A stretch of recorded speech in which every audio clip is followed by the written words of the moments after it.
Olá, meus irmãos, a paz do Senhor. Aqui é o professor Bruno e hoje vamos dar início à nossa matéria de Antigo Testamento.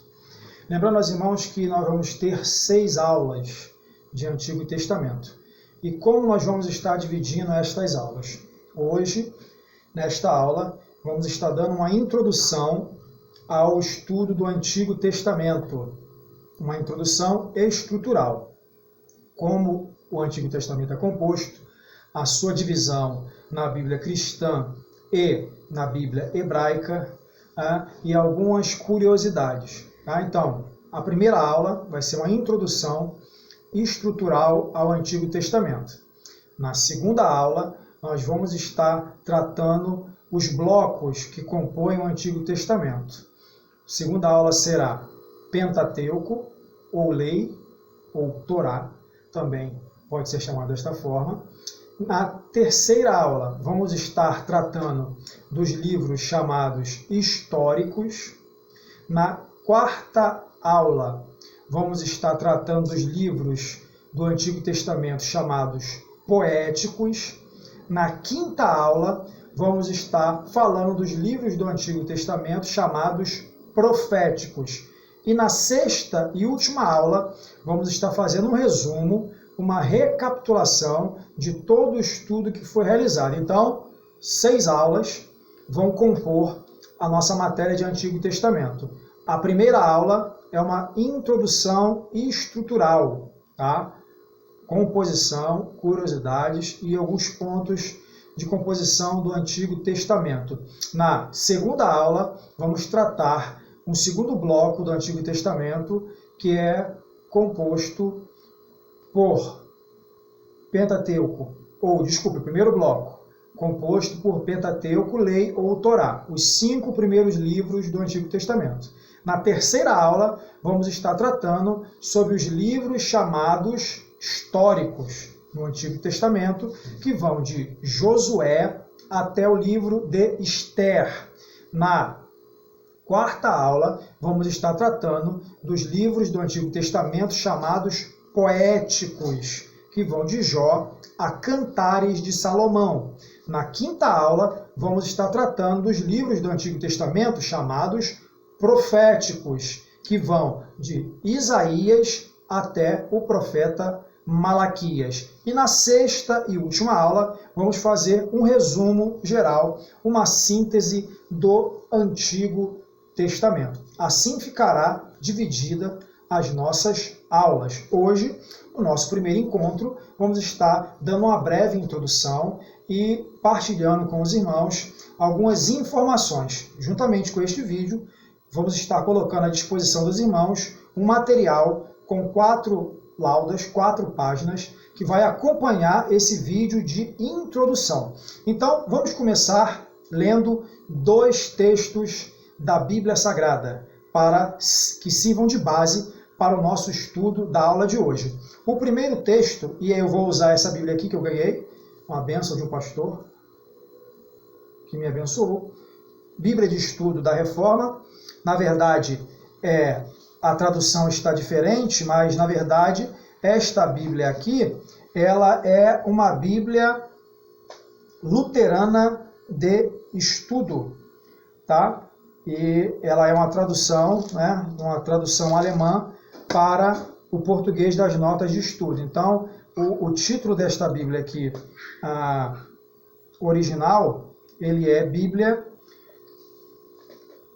The Lutheran Stud Bible, publicado pela Concordia Publish House, ali na Alemanha. Então, eu vou usar essa Bíblia aqui para fazer leitura, e ela está na versão Ará, Almeida, Revista e Atualizada. O primeiro texto que eu gostaria de compartilhar com os irmãos é o texto que se encontra no Evangelho segundo escreveu Lucas, Evangelho de Nosso Senhor Jesus, segundo escreveu Lucas, capítulo de número 24, e o versículo de número 44, que diz assim: A seguir, Jesus lhes disse: São estas as palavras que eu vos falei, estando ainda convosco, importava que se cumprisse tudo o que de mim está escrito na lei de Moisés, nos profetas e nos salmos. Vou repetir. A seguir, Jesus lhes disse: são estas as palavras que eu vos falei, estando ainda convosco. Importava se cumprisse tudo o que de mim está escrito na lei de Moisés, nos profetas e nos salmos. Este é o texto de Lucas, capítulo 24 e versículos de número 44. O segundo texto que nós vamos utilizar como base para a nossa aula de hoje é um texto que se encontra na segunda carta de Paulo a Timóteo, no capítulo 3 e no versículo número 16 e 17. Diz assim, 2 Timóteo, capítulo 3, versículos 16 e 17. Toda a Escritura é inspirada por Deus e útil para o ensino, para a repreensão, para a correção, para a educação na justiça, a fim de que o homem de Deus seja perfeito e perfeitamente habilitado para toda boa obra. Vou repetir. Toda a Escritura é inspirada por Deus e útil para o ensino, para a repreensão, para a correção, para a educação na justiça, a fim de que o homem de Deus seja perfeito e perfeitamente habilitado para toda boa obra. Então, nesta introdução, ou melhor, antes de começarmos a falar sobre essa introdução do Antigo Testamento, precisamos falar um pouco sobre Bíblia, tá? Bíblia Sagrada. A Bíblia Sagrada é o livro mais lido da humanidade. A Bíblia Sagrada é o livro mais traduzido, que está disponível no maior número de línguas em nosso planeta. A Bíblia Sagrada é o livro mais vendido até hoje. Foi um dos primeiros livros a ser impresso pela prensa de Gutenberg, ali na Alemanha, nos anos de 1500.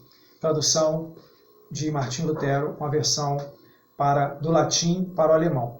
E desde então é o livro que tem influenciado a humanidade, ou o livro que mais influenciou e continua influenciando a humanidade. As nossas Bíblias estão divididas em dois blocos principais, Antigo Testamento e Novo Testamento. Vamos tratar apenas do Antigo Testamento porque é a nossa matéria. Então, o material que eu vou estar disponibilizando para os irmãos foi extraído deste livro aqui, Introdução Bíblica, como a Bíblia chegou até nós, do Norman Geisler e de William Nix. Então, o material que estará sendo colocado à disposição dos irmãos foi extraído deste livro aqui, e são as páginas de número 5, 6, 7 e 8, da página 5 à página 8 do livro de Introdução Bíblica do Norman Geisler e do William Nix. Nós vamos estar colocando aí no grupo e vocês vão estar acompanhando o nosso estudo. Então, meus irmãos, vamos falar deste bloco, primeiro grande bloco da Bíblia, o Antigo Testamento. No passado, as pessoas se referiam como Velho Testamento e Novo Testamento. Porém, eu não gosto de utilizar a nomenclatura Velho Testamento.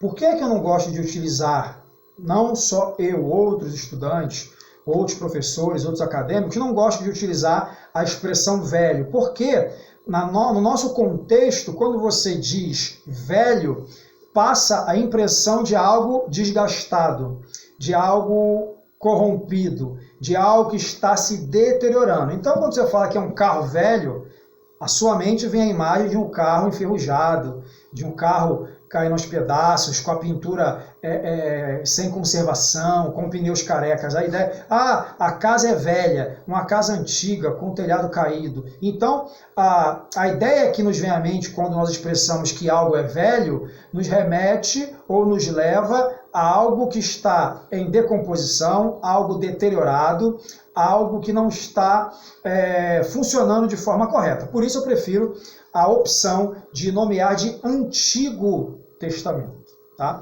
Então, se tratando do Antigo Testamento, e aí algo importante que nós precisamos lembrar é que, conforme os autores nos dizem, seria melhor traduzido por Antiga Aliança e Nova Aliança. Tá? Porque o sentido da palavra testamento é contrato. Um contrato entre duas partes. Tá?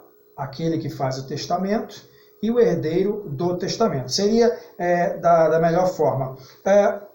Antes de entrarmos propriamente dito nessas questões do Antigo Testamento, precisamos lembrar que a palavra Bíblia ela vem de uma origem grega de biblos, que eram rolos de livros feitos de papiro. Papiro é aquele material a qual se produzia no Egito, né, às margens do Nilo, uma planta aquática, papiro, se retirava o caule dessa planta, deixava secar e se trançava, se teciam folhas de papel.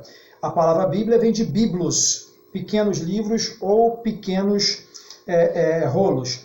O Antigo Testamento é um escrito, é um documento que foi produzido pela comunidade judaica e preservado por ela. Tá? Então, o Antigo Testamento, da maneira que nós temos, de Gênesis a Malaquias, foram textos produzidos pelo povo judeu e foram conservados, foram preservados pelos judeus. Tá? O Novo Testamento já é um texto produzido por judeus convertidos, os apóstolos, se tornaram cristãos, fundaram o cristianismo, e são textos da igreja cristã. Mas, voltando aos textos que nós lemos, tanto Lucas capítulo 24 e versículo 44, em que Jesus fala que a sua manifestação, a sua história, o seu ministério estavam previstos no Antigo Testamento, na lei de Moisés, nos profetas e nos salmos, Jesus está se referindo à Bíblia da sua época. Vale lembrar que o Novo Testamento começa a ser produzido no começo da igreja cristã a partir, provavelmente, do ano 49, ano 50, com os primeiros escritos do Novo Testamento, ou escritos neotestamentários. Talvez a epístola aos Gálatas e a primeira epístola aos Tessalonicenses. Alguns colocam Tessalonicenses ou Gálatas como os primeiros livros a serem produzidos do Novo Testamento, por volta do ano 48 a ano 50 depois de Cristo. Tá? Então, portanto, a Bíblia Sagrada que Jesus citava era o Antigo Testamento, lei, escritos e profetas. A Bíblia Sagrada da primeira comunidade cristã, a comunidade de Atos, capítulo 2 em diante, é uma Bíblia que é o Antigo Testamento judaico. Então, o texto que Paulo se utilizava, o texto que Pedro se utilizava para falar do Messias, falar de Cristo, era o Antigo Testamento. Daí, então, a importância que as pessoas, principalmente aqueles que leem a Bíblia, que estudam a Bíblia, não podem desprezar o Antigo Testamento, tá? Como se o Antigo Testamento fosse algo que foi abolido, algo que pode ser descartado de forma nenhuma. O Novo Testamento é a continuação daquilo que no Antigo Testamento foi profetizado. O Novo Testamento é o cumprimento da profecia que estava sendo dita no Antigo Testamento. Então, há uma continuidade. Lemos também que Paulo, falando a Timóteo, 2 Timóteo capítulo 3,16, Paulo fala que toda escritura divinamente inspirada, ou seja, o cânon completo, todos os livros do cânon, de Gênesis a Apocalipse. Nós não podemos fazer da Bíblia uma colcha de retalhos, separar textos mais canônicos e menos canônicos, revelações maiores e revelações menores. Aliás, não existe na Bíblia, no texto sagrado, esta classificação de textos mais canônicos e textos menos canônicos, mais importantes e menos importantes. Paulo disse que toda a Escritura, o conjunto completo das Escrituras, é suficiente para ensinar, para corrigir, para redarguir. Então, nós devemos dar o mesmo valor que damos ao Novo e ao Antigo Testamento. É claro que existem informações que foram suspensas, algumas leis, alguns hábitos alimentares, algumas festas sagradas que não são mais praticadas pelos cristãos. Mas existe um significado, um simbolismo em tudo que foi dito no Antigo Testamento. Por isso essa importância de ter a Bíblia Sagrada completa como inspirada palavra de Deus. Então, irmãos, o Antigo Testamento podemos também chamá-lo de Antiga Aliança, tá? Que seria um pacto, seria um contrato entre duas partes. No caso, Deus e o ser humano. Tá? Então, e aí nós vamos mais à frente falar sobre a seguinte questão, sobre a divisão do Antigo Testamento. Falei aqui que a nossa matéria ela vai prosseguir da seguinte forma, uma breve introdução e vamos estudar por blocos, pela questão do tempo. Nós não temos um tempo suficiente para trabalhar um por um, então deveriam ser o Antigo Testamento tem 39 livros. Então, se fosse um por um, seriam 39 vídeos. Não há como fazer os 39 vídeos. Então, vamos separar por blocos. Essa divisão que nós fizemos aqui para as aulas, lei, históricos, poéticos e proféticos, é uma divisão do Antigo Testamento cristão. Tá? Porque o Antigo Testamento hebraico ele tem uma outra configuração, uma outra divisão que nós vamos tratar mais à frente. Porém, vamos começar pela divisão que nós temos. Lembrando que a divisão que nós temos aqui é uma divisão temática, que leva em consideração tema e não cronologia. Lembrando que as nossas Bíblias, que as Bíblias cristãs, estão organizadas de forma temática e não de forma cronológica. Então, nem sempre aquele livro que está naquela sequência quer dizer que o anterior é mais antigo que o posterior, porque os livros foram organizados para colocar os assuntos similares juntos. Lei junto, histórico juntos, poético juntos, profético juntos, independentemente da ordem cronológica. Na segunda parte da nossa aula, vamos falar mais um pouco sobre a divisão do Antigo Testamento cristão e a divisão do Antigo Testamento hebraico, para que nós possamos definir bem essa questão estrutural do Antigo Testamento, que é o que nós vamos discutir na aula de hoje.